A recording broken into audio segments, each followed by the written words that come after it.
Welcome to Modest Mike. As you all can see, today our background is different from the one we are used to, and that's because this is the Sip and Paint edition of Modest Mike.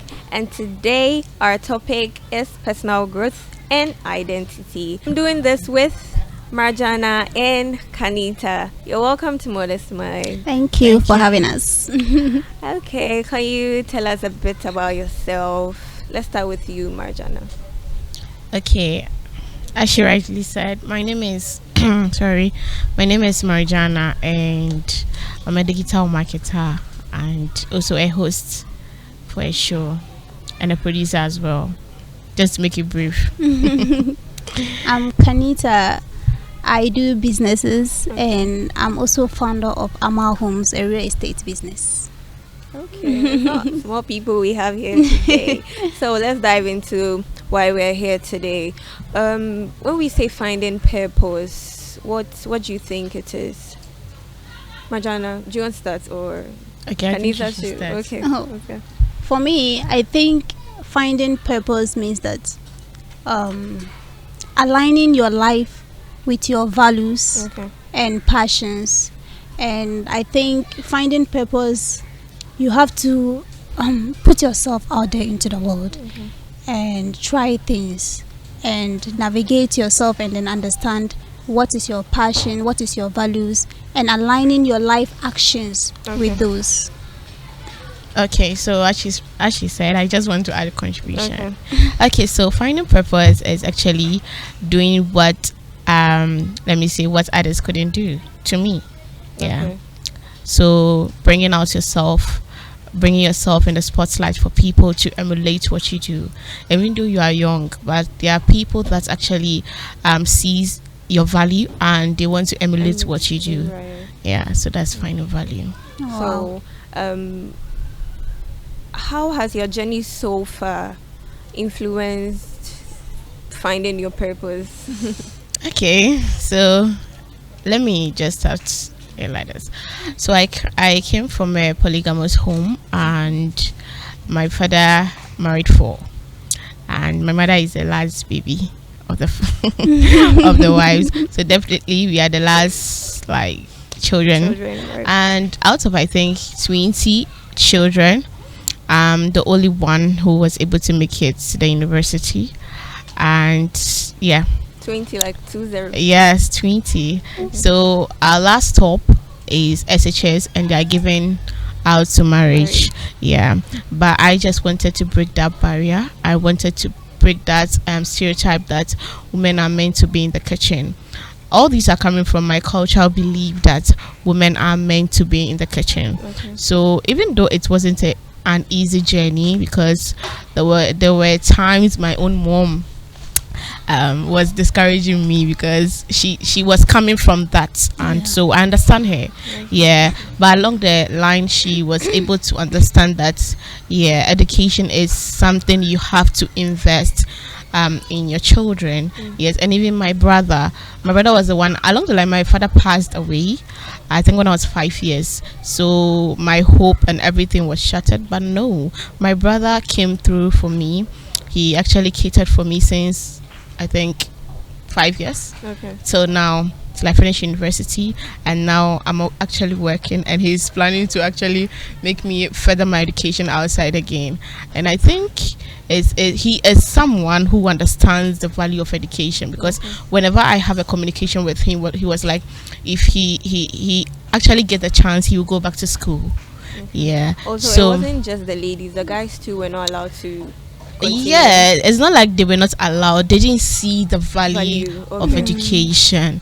Yeah, so bringing out myself to be an exemplary to my cousins, my younger sisters, because my younger sister now, she's doing medicine, and she always tell me that she got the inspiration from me. I have breaking the barrier for them to be able to be where they are. Yes. So, and I would say alhamdulillah, because I get lots of people outside, even people I don't really know, yesterday I was on a panel discussion. That was the day before yesterday, and I got a lot of people in my DM comment, "You spoke so well," and it kind of motivates you to Yes. do more. Right. You get it. So bringing yourself on the spotlight to be an emulation to the young ones is fulfilling. That's what I'll say. Yeah. That's good. Period. Which, with the period. Okay, so tell us about your journey, Kanita. For me, my journey is not as inspiring as hers, but Okay. I think it's also like inspiring. For me, I had the opportunity to finish university with support. Growing up, I had like examples to follow, Okay. unlike hers, and most of my close friends, close family members, they've all gone to university. So it was like following in their footsteps, not creating my own path. But then also, I think with the purpose that you mentioned, as you are following their footsteps, you also identify and you are able to curate what is true to you, and I think that is inspiring. Okay. Do you guys think like purpose is something we discover or is something we need to create ourselves? For me, I think purpose is out of passion. Okay. You create it. Yeah, but along the line, you discover some. Yeah, I remember when I was in MSA, JHS, I wanted to do law. Yeah, but when I got to SHS, my mind started changing. Yeah, but I still want to do the law too. Yeah, yeah, I still want to do the law. My main aim was to inspire the young ones. Yeah, to inspire the young ones, people who are coming from homes that they don't get inspiration. I want to inspire them. I want to let them know that they have someone they can look up to, even in your hijab. Yes, I recently established this organization, let me say institution, or let me say association rather, called a Muslim Women in Media. And I had a lot of people coming to my DM that they want to join. Yes, I just want to create that space for Muslim women to feel at home, to Right. pour their grievances in the media space. Yeah, so that's basically what I'll say. So along the line, you discover some, but I think purpose is something you create. Yeah. For me, I think it's definitely what she said is perfect, but I think that it is definitely a combination of both. I think that you are born with something inside of you. Everyone has something that they can contribute into the world, but then it is up to you to bring that out to life, and that is upon your actions, you know, your intentions, your mindset. Are you willing to actually bring this purpose out to life? So I think it is the combination of both. Say you have the talent of being an artist, but then you don't put yourself out there to actually curate Create. that passion and bring it out to life. That is not going to work. So it is definitely a combination of both. And I for me. also, let me just add up to what she said. Yeah, because youth of nowadays, they sit in their comfort, even though they have the skills. Yeah. They sit in their comfort zone and they expect someone to let me Yeah. say, come to your doorstep. This is the opportunity. Take it. Take it. I think you need to understand that if you have the skills, put yourself out yourself there out for there. people to notice you. Right. I remember when I finished as a digital marketer in one of the institution, and I was there. I didn't know what to do with the digital marketing skills because I was still a student at the University of Ghana, and so one day I sat down. I was like, what am I going to do with these skills? So something dawned on me. I was like, let me just organize an online class, and it will amaze you the number of people that came to my DM managers. Like I was even surprised. So recently, I'm working with the manager, one of the manager I taught as a digital marketer. So putting yourself out there is better than sitting in your comfort zone and thinking people would offer you opportunity. Yeah. So had it been that I didn't come out to, let me say, sell myself, Yes. would I even get the position I am right now? Right. Yeah. The company I'm working with, it's amazing that I'm the youngest among them, but I I don't want to say that. Yes, that's just for now. Yeah, definitely. Because Yeah. me myself, I got my first ever job in a real estate company through networking. I went there alone. I saw the poster online and I was like, I'm going. And then I went. I networked with a lot of people, and then I just saw this lady sitting there quietly, very classy and elegant. I was like, let me talk to this girl. So I went to her and I talked to her, I introduced myself and everything. And we didn't even talk about work. I was Yeah. just like That's talking how- like an yeah, intimate yeah. conversation. I understand. And after the conversation, she asked me, do you want to work with us? Mm. And I was like, where do you work? And she introduced me to her company. She was like, I should submit my CV and everything. And I had everything ready already. So I just sent it to her. Wow. And a few weeks later, I got an interview and I got a job. That was my first ever job. Whilst I was still in uni, I was in my third year in the university. I think we share the same story because I got Yes. my first job when I was about to complete. Right. Yeah, but it wasn't easy. But you know, there's this passion within you that you just get the experience. You Yeah, get it. yeah. So going to class, sometimes coming to work, I have to come to work. Then when it's time for me to leave, then I go. It was back and forth. Yeah. But alhamdulillah, we've completed now and we are still on the job. Even though that's not our limit, we are still working our way out to be better, inshallah. Inshallah. Yeah. So, aside the challenges you have faced with your family, I mean, being a hijabi also comes with like It comes its own with unique a lot of Yeah. baggage. Have you had any like terrible experience at the work area as a hijabi? Okay, so let me reiterate this. My family hasn't been a challenge. You understand? Okay. They didn't just understand. Yeah. They but didn't prioritize it. It's not like they didn't prioritize it. They didn't understand the essence of education. Okay. Yeah. But now, me being an example in the house has taught them the benefits of education. okay. Yeah. So let me just say, my family hasn't been a challenge. They've rather been a motivation as time goes on. Yes. So me being a hijab, I remember my first horrible encounter in the media space. Was first internship as a media person was at Star FM, GH1 Star FM, and that time I was in my hijab But with when my you mention the name, like, yeah. I you know what someone Please, will be like, please. I don't want to. You just mention any let me but- just I just mention it. No, I mean sometimes it's Yeah. really not you. Yeah. So I remember there was someone there who didn't actually like the idea of hijab. Yeah. And I think he or she made a horrible statement and that put me off. And I remember I posted it on my status and people were like, MJ, is that you?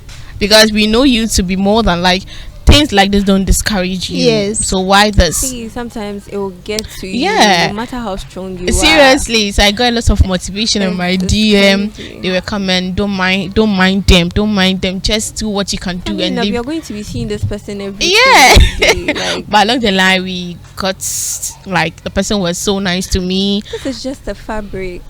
That's what they need to understand. I think we actually have to 'Cause Yeah. it makes sense, educate don't them. cover. Yeah. So I don't like. But really at get this it. time, Right. in this era, and we are still Yeah, you're educating so- people Yeah. on what the hijab is and whether or Yeah. not they should put it on or not. Like, that is not This it. is just, Exactly. like, Yes. it doesn't Pers- harm anyone. Mm-hmm. I think at Personally, my I've not workplace, I had- still have people who actually ask me, do I feel comfortable in it? I'm like, do you feel comfortable when you're exposed? Right? You're like, don't you feel hot? The weather is hot. Yeah. Especially on days that you're in like all black. Yes.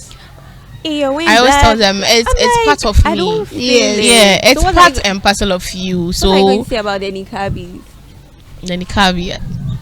Like, that's crazy. Yeah, so that's it. Being a hijabi is Yeah. own like problem on its own, especially when you are a career woman. Yeah, when you're a career woman. But I It's- think that I personally have never had any kind of trouble with my hijab. But Okay, I've me heard too, stories. Yeah, I've heard stories of close friends and like family and their struggles with it and all. But I think that you can you can put yourself out there and market yourself in a way that you go beyond just the fabric. Exactly. Like you. when you talk, they know you. there's an intelligent woman talking, Exactly. not a Muslim woman, Yeah. or not a girl with Yeah. a veil wrapped around her head. Because Yeah. you're not supposed to Yes, judge me by what's on my exactly. head. Exactly. It's supposed to be what's in my head. Exactly, That's what you're supposed to exactly. judge me on. Yeah. And then sometimes I think it's just how you appear to them. Yeah. Yes. How Yeah. you appear to them. Yeah. Not to say maybe they saw you to be some way, but I think sometimes just how you carry yourself. Because I don't Ex- think now just anyone can come to you and Yes, yes. say whatever they want to say. Yes. Maybe at first, fine. Maybe you this thought you maybe she's an intern, she might be timid and all Yeah. these things. Yeah. But now that you're working, I don't think anyone, Any- even if yeah. they don't like it, they can come and say it in front Yes, of you. yes. That comment the lady or the guy said, he or she probably said it's like right to your face. But I don't think now anyone will come to you like, No, I don't think you so. may see them doing some like, Exactly. things, but for them to come to you to come and say, Yeah. I don't like you, that kind of thing, I don't think anyone would. They'll have be that intimidated courage. themselves. Oh, exactly. Yeah. Exactly. I think So you the need person to- saw me to be very young. That's why he was able to say it in front of Yes. me. Yeah. That I was think definitely now- workplace bullying. Yeah. I think now the person can't. Yeah, I repeat it, can't stand in front of me. Yeah. So, what strategies do you think we can use to, to navigate all these problems? Else. Okay. Yeah. And I want to say this: hijab is the entirety of you. It's not only the fabric. Yeah, your character, how you carry yourself about, everything about you should describe hijab you're wearing. Yeah. So one of the strategies is carrying yourself about in the right way and in the right purpose. Yeah. Yeah.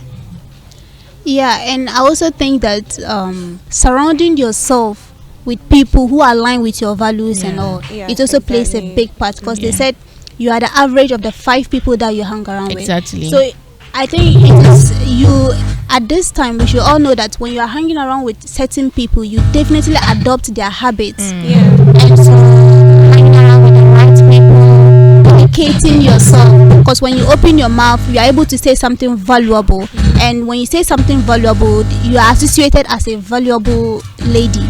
And so yeah, those are some of my strategies. Definitely learning a lot, reading a lot, and also being very very careful about the people that I surround myself with. Yeah, and then I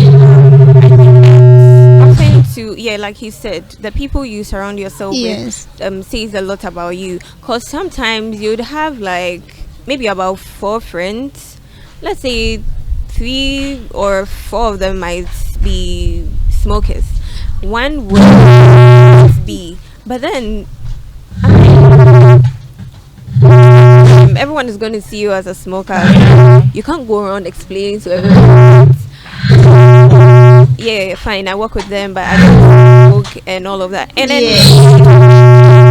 you would say you are careful, but you can never be too careful, because it's just like driving, right? Someone can be like so careful on their lane, and there's another careless driver who's gonna come cause like problems to Yeah. you who are like so careful. So I don't think that sometimes associating yourself with certain people is actually like the way to go. Yes. Yeah. If you feel like they're not helping, be independent. I mean, nothing's going to happen to you. Birds of the same 100%. feathers flock together. Yeah. So like Because even if you are not a very smart person and you are hanging around with very smart people who are prioritizing Yeah, education, learning, and always like improving themselves, Yeah. you will learn that you one day just grow up and like you are one of them. You're one you of are them. very Exactly. intelligent. You are prioritizing self-improvement and self-development. Yeah. So definitely hanging around with the right and people. then, like you said, but being intelligent is not always like about the book. The Yeah. books. There are Yeah. certain like little things that you can also learn Yes. from these people. You can learn how to talk. You can, business ideas. Broadening and all- your knowledge, business street ideas smart, and emotional all. intelligence. Yeah, because there are people who still go to school and they do so well, but when it comes to business, they are not like business oriented. So sometimes associating with yourself with certain kinds of people would broaden your mind. To explore more. Fine, education is good. Like no one's saying education is not good, but I mean, how do they say it? Fianza or something. That one, it's very, very like important because Yeah. you find people at workplaces who are very intelligent, but they lack manners. Yeah. These people do not know how to talk. They do not know how to relate to other people surrounding them. But then they feel they are superior to people because they think they are well learned than the Yes. others. But Yeah. everything is not about the book. So yeah, I think that sometimes these are the strategies that Yeah. we can put in place to navigate through these challenges. What advice do you have for people looking up to you? Okay, so my advice is one, learn a skill. It's very important. Yeah. Don't just concentrate on the book. That's what we do nowadays. And we end up graduating and we are still in the house. You can learn a skill. I learned a skill when I was in what's the name? Uni. And now tech is a niche now. Like explore. There are so many free online let me say tech stuffs you can do for free. For free, right? And you just earn your certificate and you start doing, let me say, a freelancing job, and it will land you to your main job. Yeah, so just learn a let me say a skill, and two, prioritize what makes you happy. Because some of us we just do it for the fun of it Yes. and for trend. Yeah. Or And because someone is doing exactly, let me try. also do it. Yes. It doesn't work And for everyone. yes, and also learn how to manage your time. Lots of us spend our time on social media doing nothing. People spend their time 1 hour on social media and they're earning lots of money. The people What you're wasting your time watching are making money. exactly? So what are you doing with your time? Yeah. What are you doing with your bundle? Let me say data you buy every day. Do you earn something from it? Just think about it and let me say add value to yourself. Yeah. Yeah, for me, I would say take inspiration from everyone. Yeah. There's always something you can learn from someone. Even on your social media, as you are watching, you have to curate your social media in a way that it inspires you to go out and do something. Because if you are watching people who are creating self-development videos, always teaching you some kind of skill on social media, people who are living a life that you inspire to live one day. I think that Exactly. serves as like a great motivation for you to go out and do something for yourself. Yeah, so take inspiration from people, even with friends. If you see someone succeeding, you should try to, talk to the person. How did you do it? Give me advice. Take inspiration from people. And also, I would say, she said learn a skill is really, really important, because at the end of the day, there's something that you can do. You can't just be sitting there like that. There's something you can do, and there's somewhere you can go and add value to the place. And also, communication. Almost every big person that I meet or connect with, network with, and they're going to give me advice, they're always saying you should learn the skill of communication. Because if you are able to communicate Your values you get a lot of opportunities. So the value of communication is really, really important. So that is like reading. If you read a lot, people who read a lot are very eloquent. So read a lot. Watch good YouTube videos that teach you the skills of communication. Text us, they are all there. So And I think, yeah. And I also want to add that associate yourself with people who are intelligent. Yes. Yeah. So all my friends, let me say, my friends are my lecturers. Yes, because I like people who are I like to communicate with them. Yes. Because I want to know how they started and how they were able to make it. You get it? And also, one thing I always like to say is always add value to yourself. Don't learn one skill and think you are done. It's not done anywhere. Yes, I did digital marketing, I did coding, and I also did data analytics. And right now, I'm doing project management. You get it? All these would contribute to your success one day. Yes, my interest most is in the project management course. Yes, because I know what I've seen there. Yes. Hey, so they take a lot of money. So yeah, thank you so much. I mean, today's episode has been very educative. It has. And I hope our audience learn from whatever we have discussed today.